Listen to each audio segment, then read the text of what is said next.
This side-by-side comparison shows two approaches to analyze the vertical alignment of the axes in the two bushings.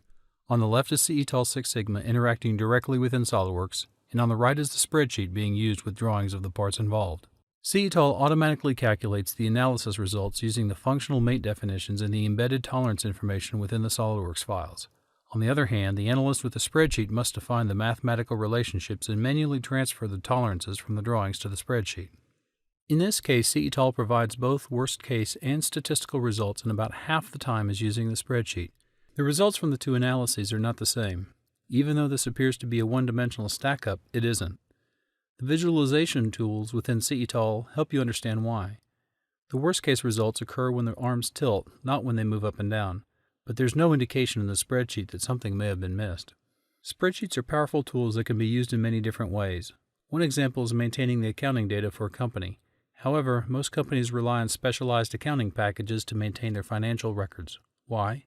Because companies don't need an accounting spreadsheet, they need an accounting solution.